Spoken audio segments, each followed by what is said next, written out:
The standing room in the Las Vegas courtroom was the only thing that shook when the clerk read the verdict aloud. Although cameras were not allowed inside, reporters in the hallway could hear the suppressed gasp echoing across the audience. This gives judgment to Meri Brown and Janelle Brown. Suddenly, Robyn's clean-shaven hands that had been gripping her lawyer's arm released. She had no color on her face. She blinked rapidly as she glanced from Kody to the judge, silently begging him to persuade her that this was untrue. But Kody stayed motionless, his lips slightly open, his eyes unfocused, as though he had just been told that his own house was sinking into quicksand. It was a severe decision.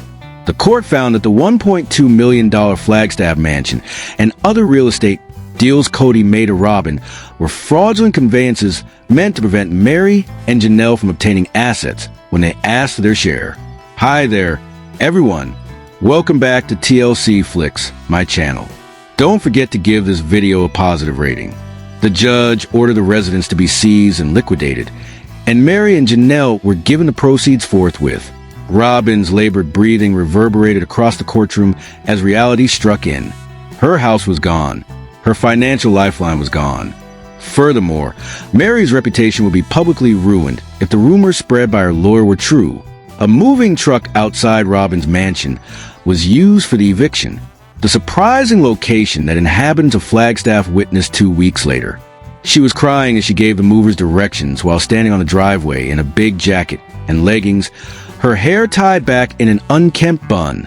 Some of the boxes, with their tattered Sharper labels that said, "Kitchen, Kids' Rooms," and tellingly, "Legal papers do not lose," were haphazardly packed. Neighbors whispered across the street. "Now look," said one in a whisper. She always acted like she was above everyone. Walked behind the truck, complaining to himself and occasionally kicking at the gravel. His face was tight and pale, and his golden hair had been flattened by sweat. For the first time in years, the guy who had once claimed to be a lion defending his pride looked totally defeated. When the eviction officer finally got close, his tone was cold yet professional. 4:00 p.m. is the cutoff time to depart from the land. Robyn's jaw tightened. She yelled, her voice trembling, "This isn't right." The cop didn't flinch, though. "Ma'am, the court order is in force." Meri's moment.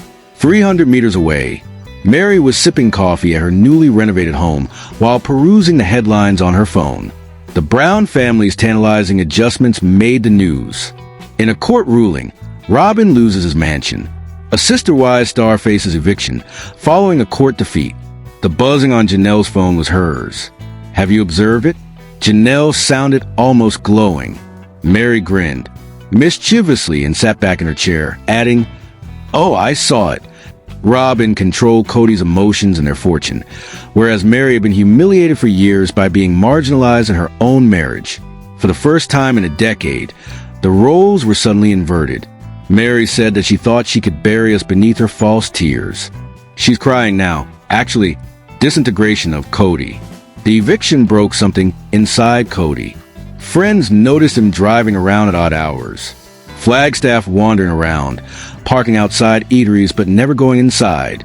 Crew members claimed he was just too ashamed to appear in front of the cameras, but he told producers he needed time to gather himself and stop all TLC filming. When a tabloid reporter asked him about the court matter, he exploded. "Do you think Jenelle and Meri won? They were defeated. The whole family lost. The system is dishonest." But deep down, Kody sensed that he had been outplayed. Robyn's participation was uncovered by a forensic accountant Meri and Jenelle had employed and meticulously documented in real estate transactions and financial shell scams. The undeniable evidence broke his defense. 2 months after the eviction, Robyn was last spotted at a modest rental home outside of Flagstaff. The stately staircase, the well-kept gardens, and the walk-in closets were gone. Now she was folding clothes in a tiny living room while the kids fought over homework. Kody, irritated and bitter, had begun sleeping somewhere else. Now, the man who had promised Robyn a secure existence could hardly afford to pay her rent for the next month. In the meantime, Meri and Jenelle secretly finished moving assets into their own personal trusts. They weren't just surviving, they were thriving. Jenelle was expanding her business. They both knew that the money wasn't the best win, and Meri had been booking her end months in advance. It was seeing Robyn Brown go through the exact public. Shame that she had hoped would never happen to her. The story begins.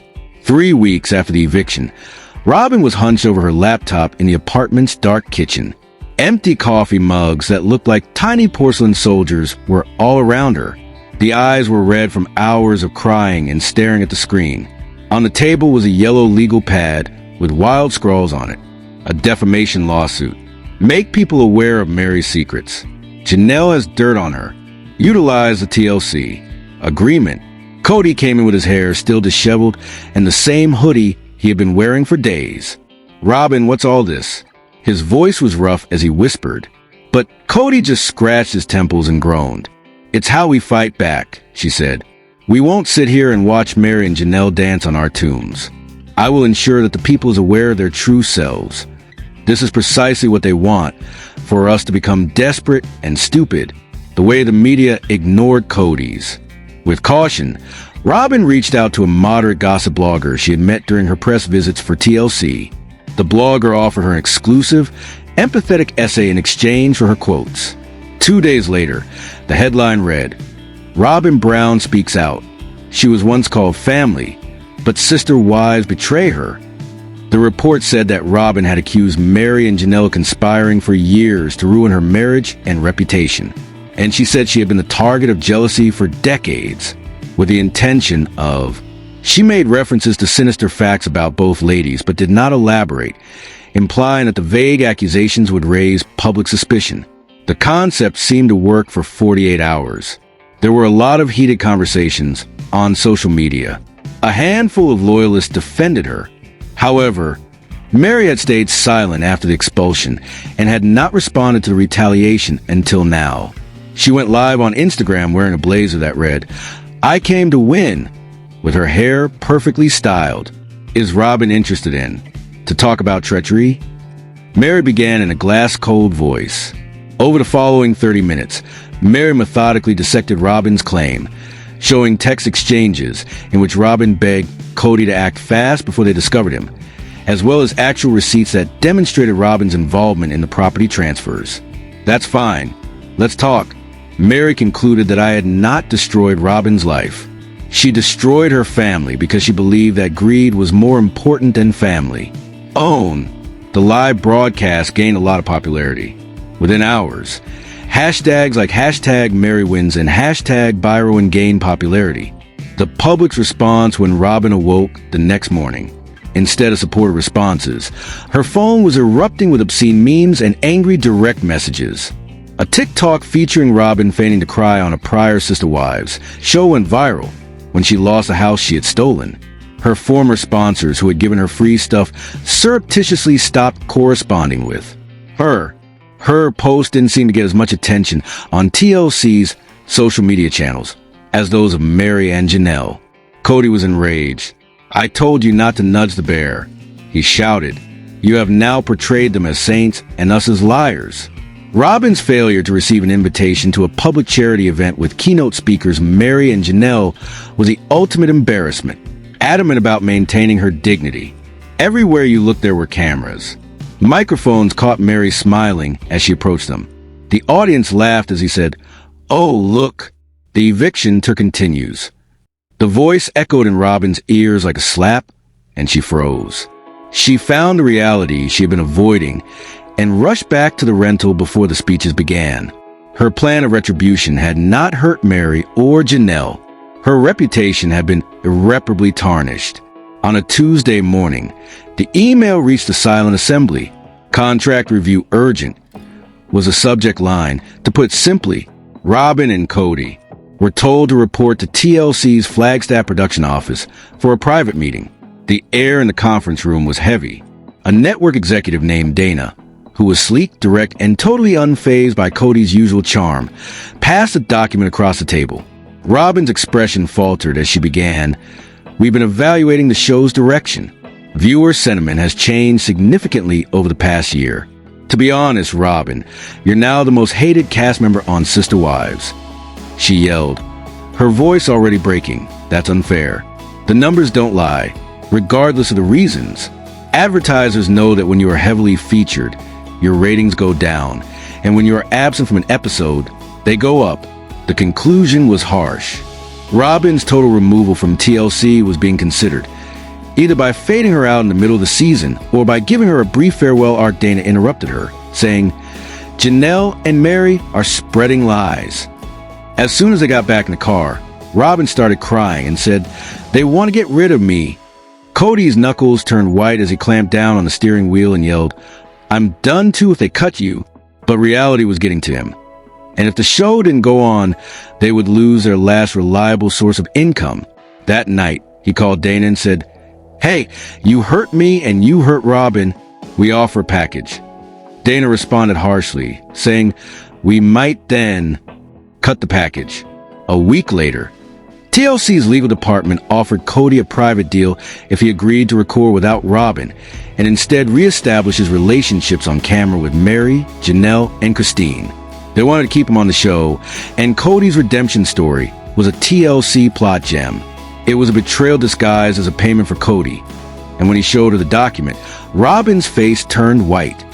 "So, they want you to pick between the show and me," she muttered. Kody took a long time to reply, and the silence was telling.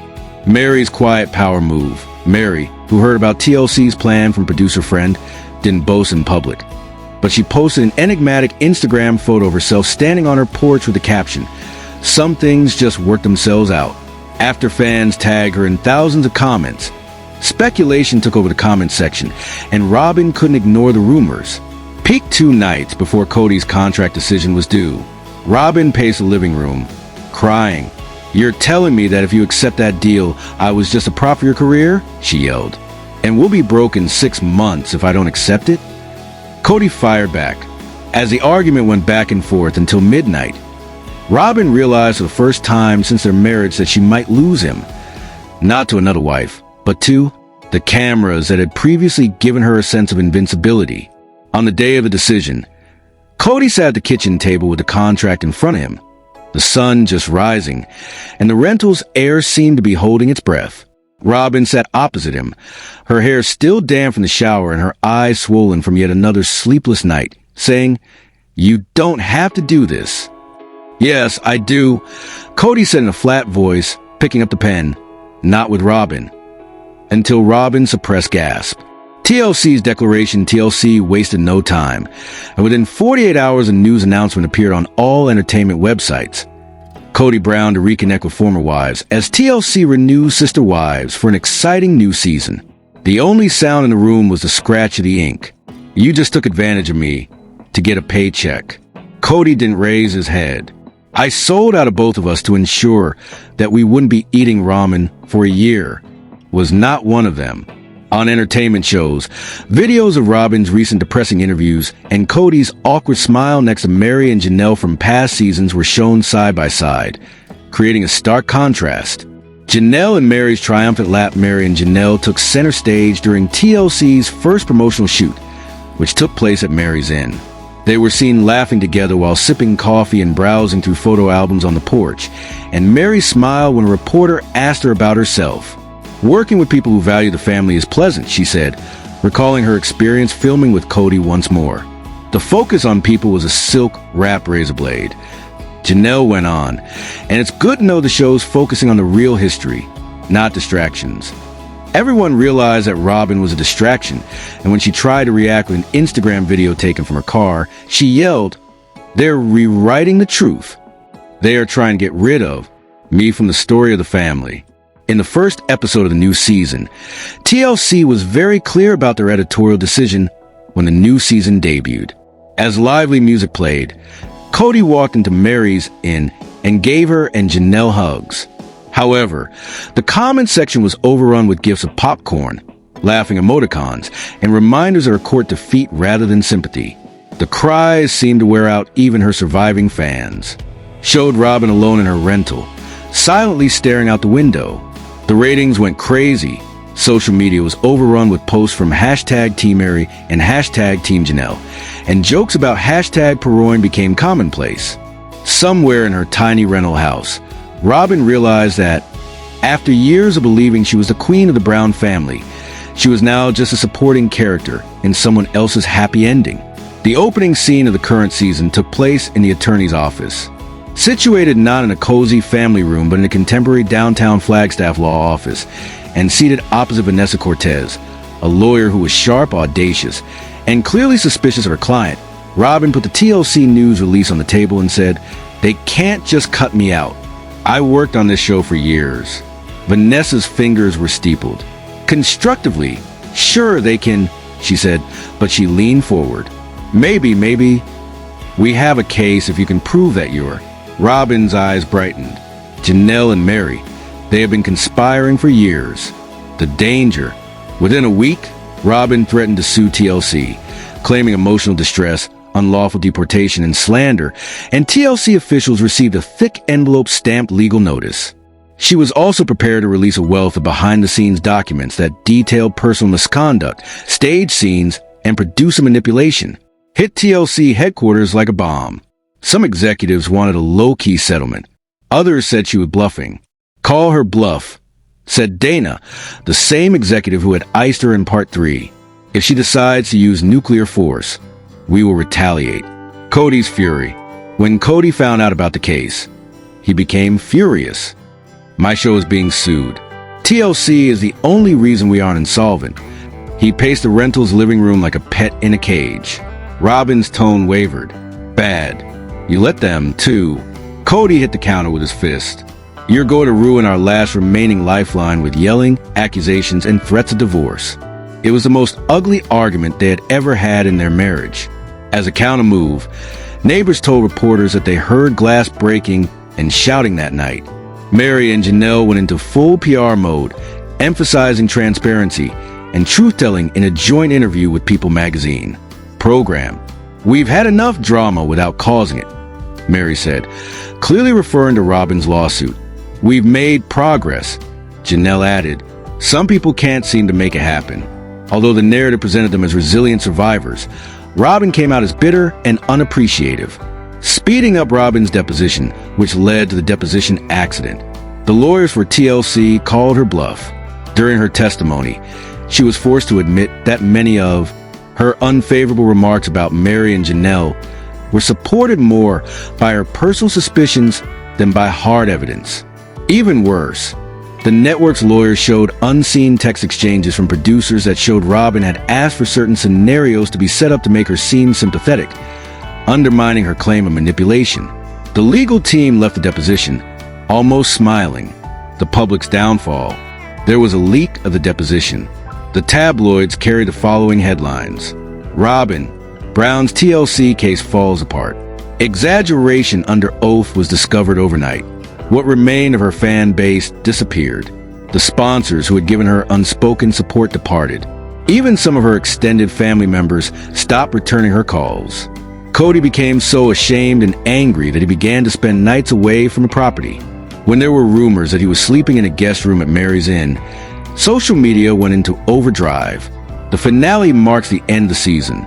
TLC took advantage of the chaos. Although cameras caught Robyn sitting alone at the kitchen table with stacks of past due bills in front of her while Kody was filming with Meri and Jenelle in another city. Robyn, crying, said, "I thought I'd be the last wife standing. Now the family story doesn't even include me." In the dark rental, Robyn watched from the screen of her phone as Kody, Jenelle, and Meri went inside a restaurant together and laughed in the awful final picture. Not at all like the self-assured. In the past, she was an untouchable lady. Her stifled cries marked the end of the season. The season started with a bleak picture. At 2 o'clock in the morning, Robyn is by herself in the dark kitchen of the rental, eating cold cereal straight from the box. Her hair was unkempt, and her jumper was filthy. The background was piled high with unread mail, some of which had the title Final Notice. Since the litigation disaster, she had virtually no money left in her bank account because of the collaborative ventures between Meri and Jenelle. TLC had stopped all future revenues, citing contract violations, and they still had the majority of the money. Even Kody's on-camera payouts were no longer much of a help. Because she was determined not to be known as the antagonist, The rebranded Robyn launched a new social media initiative called Second Chances with Robyn. In a private confessional, Robyn admitted, "I used to think being quiet and sweet would protect me. I now understand that nobody is coming to my aid." Some fans initially offered hesitant support, but she continued to receive accusations of crocodile tears and rebranding for sympathy in her comment section. She made a fatal mistake when she complained about the price of bread at the grocery store in one video, while wearing a gold Cartier bracelet that she forgot to take off. And for all the wrong reasons, the video went viral. The unexpected call Robyn's phone rang one day. The voice on the other end said, and she almost ignored it, "Robyn, it's Christine." Now on the line was a woman who had been her most scathing critic, who had called her manipulative on national television. Christine's tone was unexpectedly neutral, and she said, "I think we can help one another. Visit me in person." No cameras. They first met at the Proposition, a small cafe outside of town, and a manila envelope. "It might destroy Kody's entire golden boy persona," Christine said, "and we both gain if we leak it correctly." Robyn squinted her eyes and said, "Why help me?" It contained copies of old production schedules and used film logs and short clips of Kody's conversations with TLC executives that had never been shown. "I'm not interested in him," Christine said, reclining back and sipping her coffee. The secret agreement Robyn agreed to, but only if Christine would make sure Meri and Jenelle were not aware of the upcoming attack.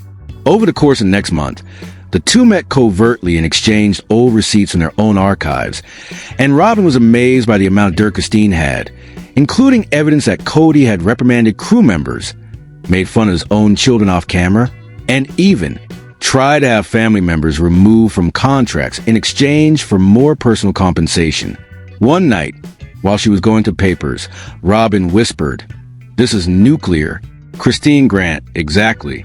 One morning, the Disclosure Entertainment Tonight posted an exclusive.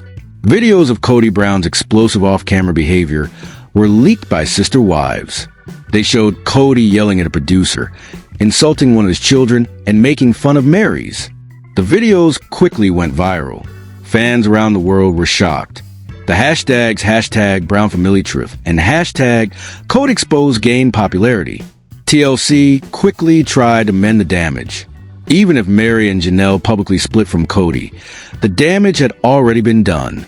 In the season's final episode, Kody approached Robyn in the rental's living room and said, "You did this." Robyn didn't deny it. "You left me with nothing. I told you. Spot, they'll fight back." Christine emerged from a hallway where she had been waiting in the house while the cameras rolled for the big reveal.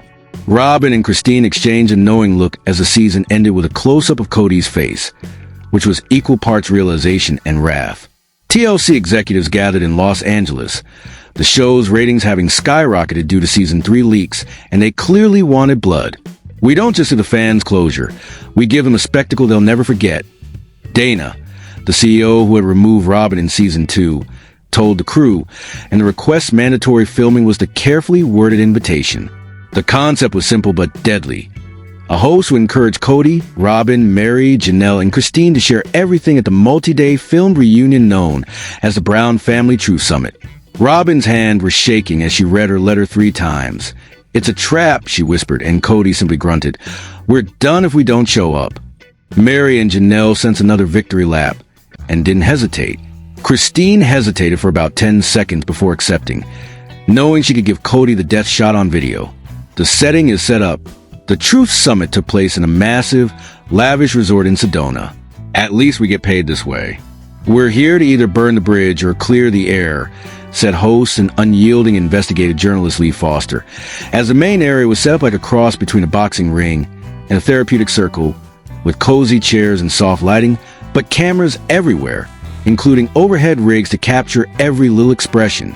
The first day was controlled but awkward, with polite teasing and icy smiles, but the truth will be exposed eventually. Everyone knew it was going to blow up in no time. First to strike, Christine. "Kody, should we discuss the time you told the producers Meri's and was a waste of camera time?" Christine casually dropped a bomb on day 2. Shocks. Kody flushed. "That's not in context." Christine interrupted him. "No, it's in context perfectly. I have the audio." She pulled out her phone, hit play, and Meri sat back with a cold smile as Kody's voice filled the room, demeaning Meri's business and calling. It's a dead end. Meri's restitution. Now to be outdone, Meri pulled out her own folder, which was attractively tapped and color-coded. Here is proof of all the money transfers that Kody made to Robyn while telling the others that nothing was left because we're sharing.